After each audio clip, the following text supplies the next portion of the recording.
Oke, mari kita mulai pembahasan kita hari ini dengan sebuah cerita yang terus terang cukup menyentuh hati. Ini kisah tentang Janice. Dia bayi mungil baru 11 bulan usianya. Suatu malam, ada kecelakaan tragis di dapur saat neneknya memasak.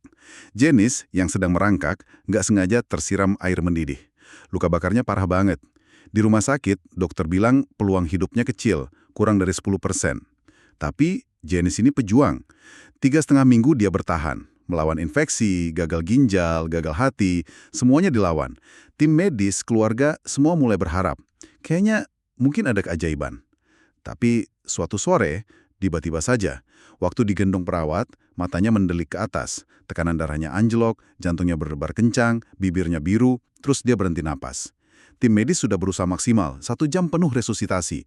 Tapi, ya Janice nggak tertolong. Pertanyaan besarnya, apa yang sebenarnya terjadi? Otopsi menunjukkan ini bukan infeksi biasa. Kematiannya yang mendadak ini memunculkan pertanyaan lain yang lebih dalam. Mungkinkah justru sistem pertahanan tubuhnya sendiri, sistem imunnya, yang malah berbalik menyerang dan menyebabkan shock fatal itu? Nah, pertanyaan ini yang membawa kita ke topik utama kita hari ini, yang kita angkat dari bab 3 buku The Great Nerve.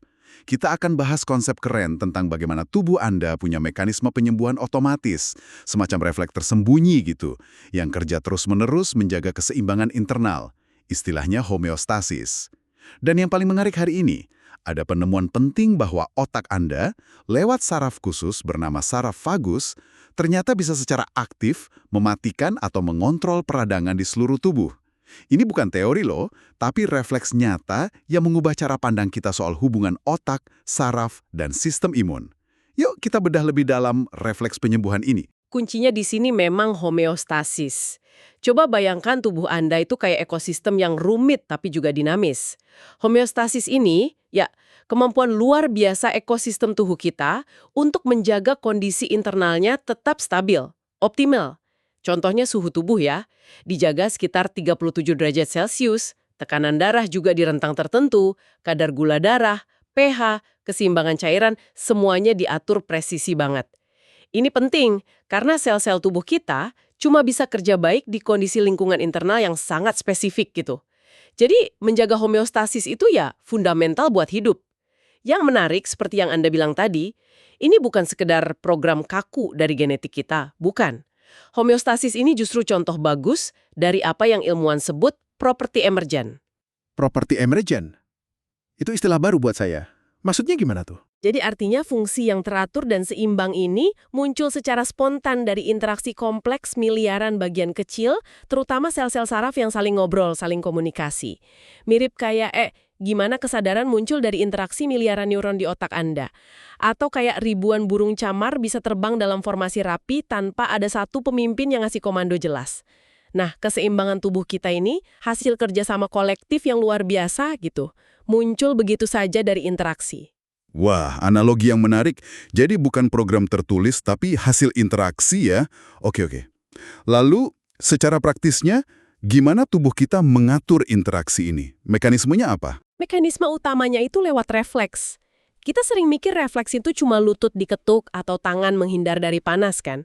Tapi sebenarnya, refleks itu prinsip dasar sistem saraf kita bekerja untuk menjaga homeostatis tadi. Bayangin aja kayak alur kerja otomatis yang jalan terus di belakang layar. Pertama, ada sinyal sensorik atau input. Sensor di seluruh tubuh, kulit, otot, organ dalam, itu terus mantau kondisi. Informasi kayak kadar oksigen darah, seberapa penuh kandung kemih, suhu kulit. Nah, itu dikirim sebagai sinyal listrik lewat saraf sensorik ke pusat pengolahan, yaitu otak dan sumsum tulang belakang. Di sana, info dianalisis. Terus, pusat pengolahan kirim sinyal motorik atau output. Lewat saraf motorik, balik lagi ke organ atau jaringan target. Bisa otot, kelenjar, bahkan sel imun untuk melakukan penyesuaian. Sebagian besar proses ini, bahkan hampir semuanya, terjadi tanpa kita sadari. Diatur oleh sistem saraf otonom yang otomatis kerjanya. Nah, untuk organ dalam, saraf vagus ini perannya dominan banget. Dia itu kayak jalan tol informasi utama, bawa sebagian besar sinyal sensorik dari organ di dada dan perut, jantung, paru, usus, hati, ke otak. Dia lapor terus kondisi di dalam, Oke, jadi saraf vagus ini kayak mata dan telinganya otak buat organ-organ dalam kita ya? Bisa kasih contoh yang lebih konkret nggak? Gimana refleks via saraf vagus ini kerja jaga homeostasis sehari-hari? Misalnya yang vital kayak tekanan darah. Tentu, contoh klasik dan penting banget itu refleks baroreseptor. Fungsinya jaga tekanan darah biar nggak ketinggian atau kerendahan. Gini cara kerjanya. Di dinding arteri besar tertentu, terutama di lengkungan aorta dan arteri karotis di leher, itu ada neuron khusus namanya baroreseptor. Baro itu kan artinya tekanan. Neuron ini sensitif banget sama regangan mekanis di dinding pembuluh darah. Makin tinggi tekanan darah, makin meregang dindingnya, makin aktif baroreseptor ini kirim sinyal. Baik, jadi baroreseptor ini sensor tekanan. Terus apa yang terjadi kalau misalnya nih kita habis lari ngejar bus, tekanan darah kan naik tuh. Gimana sistem ini ngerespon? Nah, pas tekanan darah naik, baroreseptor ngerasain regangan ningkat. Langsung kirim alarm lewat serabut saraf sensorik dan sebagian besar jalurnya lewat saraf vagus ke area spesifik di batang otak. Namanya pusat kardiovaskuler. Otak, pas terima sinyal tekanan ketinggian, responsnya ada dua. Pertama, dia ningkatin aktivitas serat motorik saraf vagus yang ke jantung. Sinyal ini bilang ke pacemaker alami jantung buat pelanin detaknya. Kedua, barengan sama itu, otak juga neken aktivitas sistem saraf simpatik. Sistem simpatik yang biasanya bikin lawan atau lari itu ya, yang naikin tekanan darah. Iya, betul. Nah, penekanan sistem simpatik ini bikin pembuluh darah di seluruh tubuh jadi agak melebar, rileks gitu. Kombinasi jantung melambat dan pembuluh darah melebar ini efektif nurunin tekanan darah balik ke normal. Wah, mekanisme yang elegan banget ya. Gimana kalau kebalikannya? Misal, pas kita bangun tidur, terus langsung berdiri, kadang kan suka agak pusing tuh, tekanan darah turun sesaat. Gimana refleksnya? Pertanyaan bagus. Pas berdiri, tiba-tiba gravitasi narik darah ke kaki, aliran darah balik ke jantung dan otak berkurang sementara, jadi tekanan darah turun. Baroreseptor langsung deteksi penurunan regangan ini, terus ngurangin kiriman sinyal ke otak. Otak nangkepnya tekanan kerendahan. Responnya ya kebalikannya tadi. Aktivitas saraf vagus motorik ke jantung dikurangi, jadi jantung detak lebih cepat sedikit. Terus aktivitas sistem simpatik ditingkatkan. Ini bikin pembuluh darah menyempit, kontraksi jantung ningkat, tujuannya biar cepat naikin tekanan darah lagi, otak tetap dapat darah cukup. Hebatnya, semua penyesuaian ini terjadi dalam hitungan detik. Otomatis, nggak perlu kita pikirin. Ini nunjukin betapa pentingnya saraf vagus dan refleks otonom jaga stabilitas internal kita. Iya. Jadi refleks ini krusial banget ya. Mesin canggih juga bisa aja gangguan atau rusak. Nah, disinilah kita masuk ke ranah disregulasi atau ketidakseimbangan. Kalau refleks homeostatis ini gagal fungsi, entah karena penyakit, cedera, penuaan, atau faktor lain, keseimbangan internal tubuh jadi kacau. Dan gangguan homeostasis inilah yang diyakini jadi akar dari banyak banget penyakit atau kondisi patologis.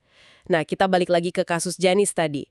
Setelah kematiannya yang mendadak itu, padahal kelihatannya mulai pulih ya, muncul pertanyaan fundamental yang menantang banget dogma medis waktu itu. Mungkinkah bukan infeksi bakteri penyebab utama syok dan gagal organnya, tapi justru respon sistem imunnya sendiri yang jadi liar dan nggak terkendali? Mungkinkah mekanisme penyembuhan alaminya, yaitu peradangan, malah jadi bumerang mematikan? Pertanyaan berani itu ternyata jadi pemicu serangkaian penemuan ilmiah yang luar biasa sih. Mari kita ikuti jejak para ilmuwan, terutama tim Dr. Kevin Tracy ya, dalam mengungkap refleks inflamasi ini. Perjalanannya dimulai dari langkah pertama, fokus ke satu molekul kunci di sistem imun, namanya TNF, Tumor Necrosis Factor. TNF ini protein sinyal, sitokin gitu, diproduksi sel imun pas ada infeksi atau cedera. Perannya penting buat memicu radang.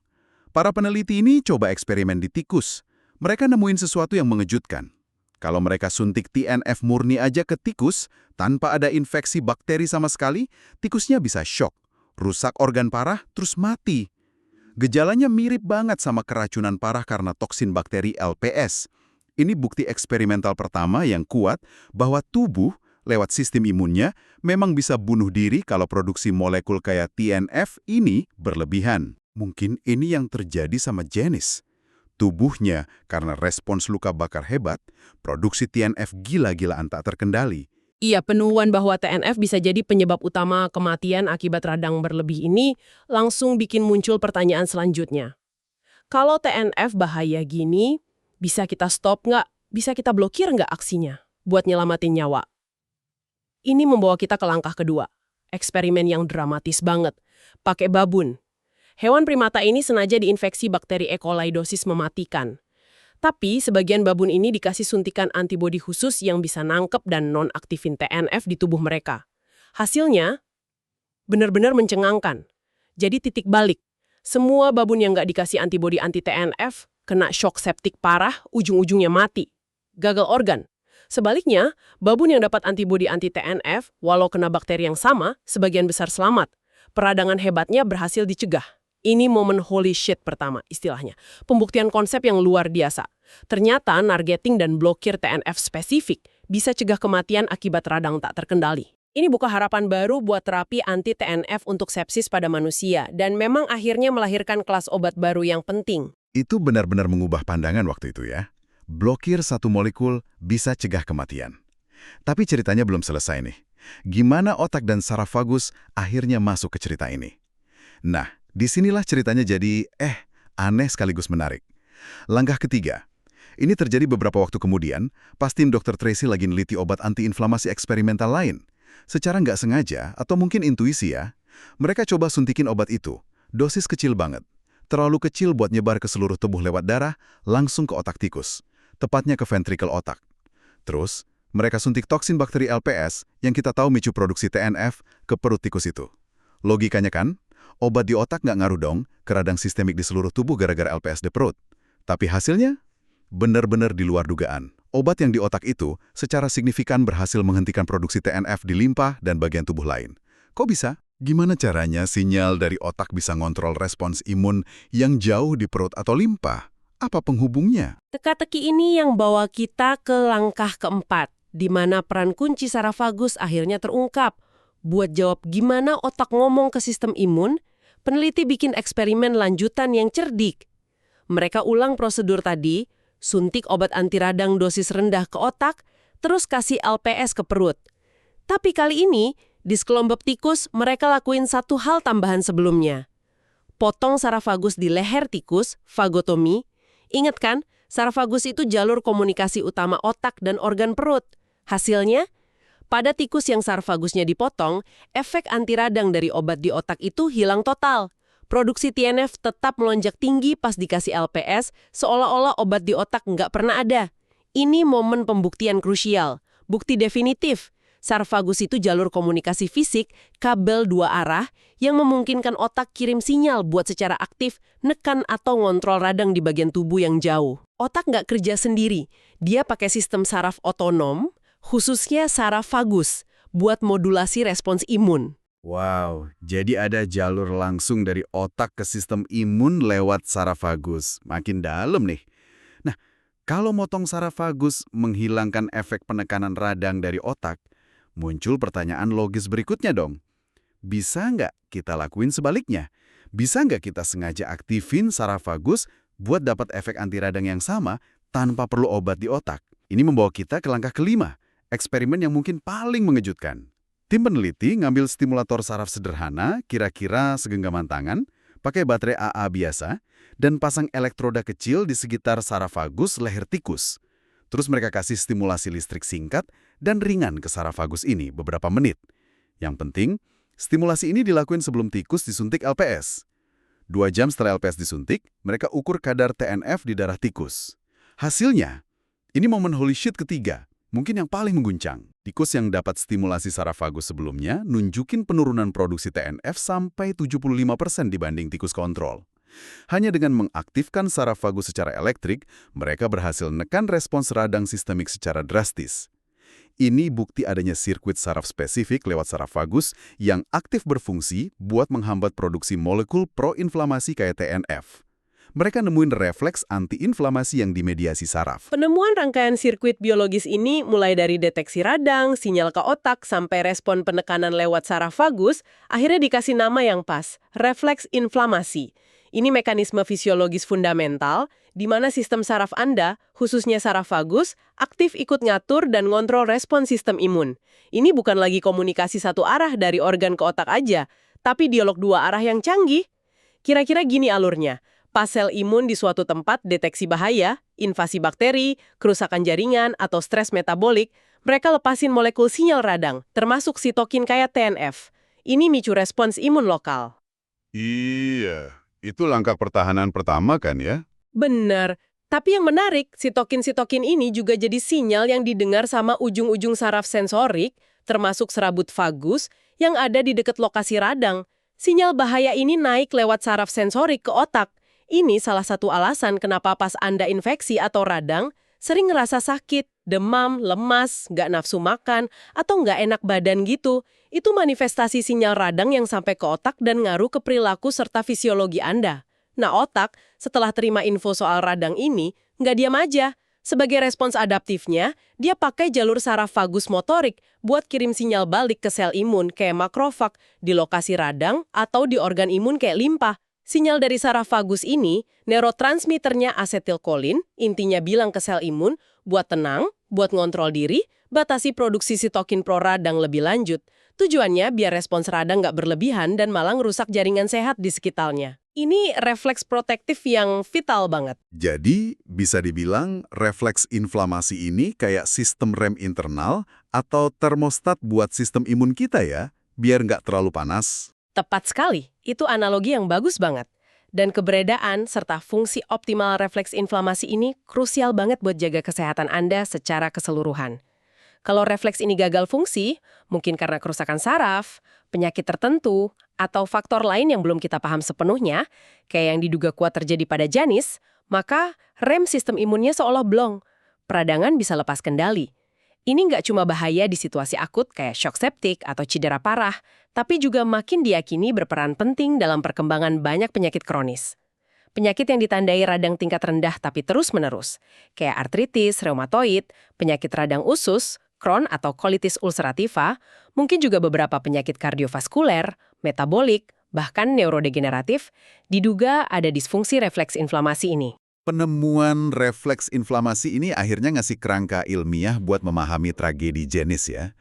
Kematiannya yang cepat dan gak terduga itu kemungkinan besar karena kegagalan refleks inflamasi tubuhnya sendiri buat ngontrol badai sitokin, produksi TNF dan molekul radang lain yang gila-gilaan akibat trauma luka bakar hebat itu. Sistem penyembuhannya jadi merusak. Tapi mungkin yang lebih penting dari sekedar penjelasan ke belakang adalah implikasi luar biasa penemuan ini buat masa depan. Ini bukan cuma pengetahuan biologi baru. Ini membuka cakrawala terapi yang sama sekali baru. Kalau refleks inflamasi ini bisa kita bantu kerjaannya pas lagi lemah, atau bahkan kita aktifin lagi secara buatan. Misalnya, lewat stimulasi listrik yang ditargetkan ke saraf vagus, pakai alat implan kecil mirip pacemaker jantung gitu. Maka kita mungkin punya cara yang benar-benar baru dan revolusioner buat ngobatin berbagai penyakit inflamasi kronis. Pendekatannya bukan lagi sekedar minum obat anti radang atau imunosupresan, yang seringkali efek sampingnya luas karena nekan imun secara keseluruhan. Sebaliknya, kita bisa coba perbaiki atau modulasi jalur komunikasi alami tubuh itu sendiri, nargetin sirkuit saraf spesifik buat balikin keseimbangan imun. Ini inti dari bidang yang lagi berkembang pesat, namanya pengobatan bioelektronik atau electroceutical. Kita seolah belajar ngomong sama sistem saraf pakai bahasanya sendiri buat mengarahkan penyembuhan. Ini tentu jadi jembatan ke arah intervensi inovatif yang mungkin akan kita bahas lebih lanjut nanti. Sungguh perjalanan penemuan yang luar biasa ya. Jadi, mari kita rangkum sedikit apa yang sudah kita bahas. Tubuh Anda itu dilengkapi refleks penyembuhan otomatis yang canggih banget. Kerja terus di belakang layar jaga keseimbangan internal atau homeostasis. Kita sudah lihat gimana saraf vagus, si saraf pengembara ini perannya jauh lebih kompleks dari yang kita bayangkan. Nggak cuma jadi jalur sensorik penting, laporin kondisi organ ke otak, dan jalur motorik ngatur fungsi dasar kayak detak jantung dan tekanan darah, tapi juga komponen kunci dalam sirkuit yang aktif ngontrol respons peradangan di seluruh tubuh. Sirkuit ini, yang kita kenal sebagai refleks inflamasi, adalah jalur komunikasi dua arah antara sistem saraf dan sistem imun. Penemuan ini, yang ironisnya dipicu tragedi pribadi, dan diungkap lewat serangkaian eksperimen penuh kejutan, benar-benar merevolusi pemahaman kita soal hubungan intim dan dinamis antara otak, saraf, dan sistem pertahanan tubuh kita. Sejarah kedokteran dan biologi, Ditemukannya hampir nggak sengaja, dan awalnya sangat menantang pandangan lama bahwa sistem saraf dan imun itu dua dunia terpisah, kerja sendiri-sendiri. Fakta bahwa refleks sekuat dan sepenting ini bisa tersembunyi begitu lama di depan mata kita, ini memunculkan pertanyaan yang menggugah. Seberapa banyak lagi ya mekanisme penyembuhan, pengaturan diri, dan komunikasi internal yang mungkin masih belum kita tahu, yang masih tersembunyi di dalam kompleksitas tubuh kita, nunggu buat dipahami atau dimanfaatin. Kalau otak bisa perintah sistem imun buat tenang lewat saraf vagus, interaksi tersembunyi apa lagi yang mungkin ada? Coba pikirkan potensinya. Apa artinya penemuan kayak gini dan penemuan lain yang mungkin menyusul buat kemampuan kita di masa depan untuk jaga kesehatan secara proaktif, untuk cegah penyakit sebelum muncul, dan bahkan mungkin untuk membalikan kondisi kronis yang sekarang sulit diobati dengan cara-cara yang hari ini belum bisa kita bayangkan sepenuhnya. Ini adalah perbatasan baru dalam pemahaman diri kita sendiri.